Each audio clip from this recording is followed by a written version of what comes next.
नमस्कार प्रणाम, एक बार फिर से स्वागत बटुए मनुराज सिंगर ब्लॉग में। तो अभी हमने क्या बनी जा दुकान के नाम का सर बनारसी तबला मेकर महादेवा रोड आरा भोजपुर बिहार। तो ई भैया के दुकान बाटे। एक बार और भी हम वीडियो बनैले बनी शायद दीपू भैया के संगे, दीपू सैनी भैया बहुत बढ़िया कलाकार रहनी। तो ई बटुए दुकान पे आइए, उठिए सर। और ये है हमारे बड़े भाई, आप तो जानते ही हैं, सुख दुख और मित्रता और भाई से भी बढ़ के जो इनका योगदान है मेरे जीवन में, ज़्यादा ना कहो, शब्द कम पड़ जाए। मंटू भैया नाल वादक। और यहाँ के नाल थोड़ा सा मैंने गबड़ा गल बटे, गबड़ा लिखे हाँ। ट्यूनिंग थोड़ा ऊपर नीचे होता हुई के। हाँ, तो भैया के सोनू बाबू बोले, ट्यूनिंग। सोनू बाबू बोले हैं कि ये ले आइए हम बना के। ये अपना दुकान है। हाँ, तो अभी हमने क्या भैया दुकान में देखा रहा भाई दुकान के लोकेशन ई बाटे भैया के दुकान। ई भैया बटुए मंटू भैया के नाल। और का खराब हो गया भैया? स्केल का बड़ा तटे स्केल मिलावे के बैठे वही खातिर के लेके आई बड़े। अच्छा अच्छा। और देखिए कितना बढ़िया बढ़िया हारमोनियम से लेके सब कुछ, नाल तबला ही। अधिक जानकारी खातिर हमने के भैया से कुछ दो चार गो बात जानते हैं जा कि कौन कौन चीज़ एक में सही बा, कौन चीज़ कितना में का मिलेला, का इजा मिलेला टुए, कौन कौन साइज मिलेला। भैया के मुखार बिंदु से सुना जा। हाँ, तो भैया का नाम पड़िए? पवन जहांगीर। ओ, तो ये है जहांगीर भैया।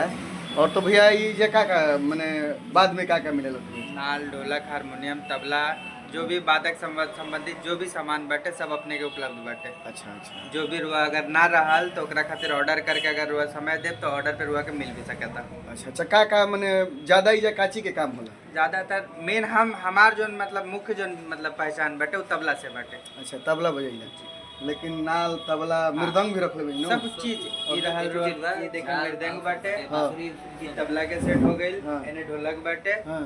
इने आज तक गिटारो बा, अच्छा, गिटार भी बाटे। इन्हें गिटार मिल जाए। हाँ। अपने के अगर बढ़िया से बढ़िया हारमोनियम चाहिए, जो भी अगर ब्रांड के हारमोनियम चाहते हैं ब्रांड भी हारमोनियम मिल सकता था, नॉन ब्रांड भी खोजब नॉन ब्रांड भी मिल सकता था। अच्छा, हारमोनियम के हमने के तो गाना बजाना से जुड़ल जी, जी, रही है, बिल्कुल। तो कम से कम कितना में हारमोनियम मिल जाला? स्टार्टिंग हारमोनियम प्राइस 6500 रुपए से शुरू बाटे। अपने के जहाँ तक के चाहो उतना तक के आ, ज़्यादा से ज़्यादा? ज्यादा से ज्यादा समझ ली हमारा पास प्रेजेंट में भी 30,000 तक के हारमोनियम हमरा बाटे। अच्छा अच्छा। एकरा बाद अगर और भी ऊपर के हारमोनियम चाहब तो वो रुआ के उपलब्ध करा देवल जाई। तो ई देखी शंकर भगवान के डमरू, और ई रहल तबला, और ई रहल ढोलक। तो भैया की बहुत मृदंग भी बा। अच्छा, मृदंग केने बाजी? मृदंग है देबा, मृदंग मृदंग देबा, है। मृदंग। झाल हो गए, झाल हो मृदंग गइल। हो गए, हाँ। नाल बाटे, हाँ, ई बम्बैया ढोलक हो गए। बम्बैया ढोलक। इसे बम्बैया ढोलक हो गए। अच्छा, बम्बैया नहीं ढोलक, बन गया लोग। बम्बैया ढोलक बाटे ई, हैं? ढोलक हो गए। हाँ, इन्हें है ये सब बम्बैया का बम्बैया हाला। ढोलक। अच्छा ये प्लेट के नाल का हाला, ये सब नाल का हाला। अच्छा अच्छा अच्छा। खोली ये सब रस्सी ढोलक में जो गीत हई तो भैया लगा था कि मृदंग वाला हटे। ना बे में सब चीज बाटे में। अच्छा। जैसे कि होली के समय में जो लोग चैता फुगवा गावेला लोग, हम्म। उस समय में बड़ ढोलक के डिमांड होला। अच्छा अच्छा। कि ओकर खातिर एक लकड़ी रखीला जा अपना पास, अपने ही बना के अरवा के मतलब कि दे सकत है। ऐसा नहीं कि हमरा बाहर से नहीं मंगा के बेचे के। जी जी। हम खुद एकर कार्य करता बनी, खुद एकरा के बना के ही बेचीला। अच्छा अच्छा। हई भैया गिटार के प्राइस क्या बा? गिटार हमरा पास कम से कम 2500 से उपलब्ध बाटे। 2500 होके 3000 होके 3500 4 जैसन ब्रांड जैसन कंपनी लेब वैसन पैसा लागे। एगो गिटार थोड़ा सा निकली तो भैया हो सके तो। एकदम यार हो सके वाला की क्या बात है। देखिए गिटार बटे। सिग्नेचर कंपनी का गिटार है। अच्छा अच्छा अच्छा। मिनी बॉडी में क्या कहते हैं, मीडियम बॉडी गिटार है। हाँ हाँ हाँ। एकर प्राइस जो है 4000 रुपये पड़ी। 4000 में? जी। अगर एकर फुल साइज गिटार के अगर ले हाँ। तो 4500 रुपये में पड़ी। सेम कंपनी। एकरा के छू सकत नहीं हम? बिल्कुल भैया के बाद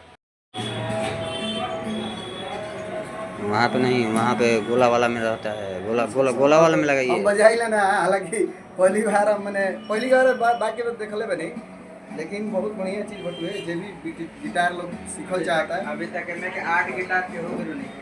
जो कि देखिए मनु जी आज गिटार बजा रहे हैं, देख लीजिए। 8 गिटार अभी के हो गए नहीं थे, जो कि सब पिक्चर वाला गिटार अभी कोई आराम से सेल ना करेला। अच्छा, ये पिक्चर देखिए मंटू भैया अब ले लिए हैं तबला छोड़ के अब गिटार बजाने का कोशिश कर रहे हैं। वाह वाह वाह वाह वाह। तो ये गिटार के प्राइस भैया?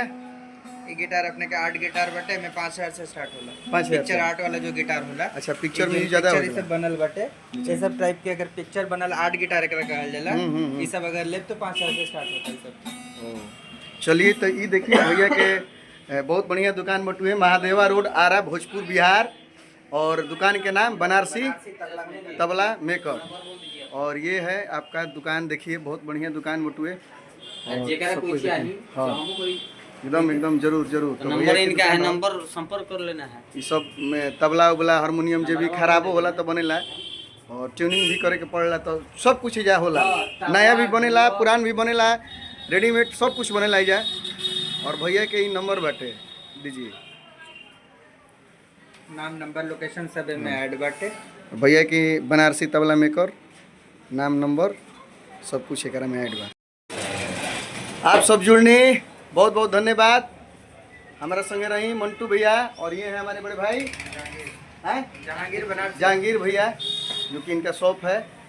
और म्यूजिशियन जितना भी म्यूजिशियन लोग बानी, तबला हारमोनियम, हाँ हर कोई बढ़िया बढ़िया वादक लोग तबला हैं। ढोलक काटा यहीं पे बनी। हाँ खुद हमने के छोट मोट कलाकार बनी जाए, हाँ हाँ हाँ छोट मोट कलाकार बन जाए, हमने के ले आके भैया के बात ऐसे मत कहीं इनका प्रेम खींचला वाला है। हाँ हाँ। ऐसा नहीं है कि बने छोट मोट कलाकार जो बानी कुछ बहुत भी बने। चाहिए रहुआ सबके देखते बनी मने तो भंडारे बा का कहे भंडार नवे छोट मोट दुकान बैठे भाई के।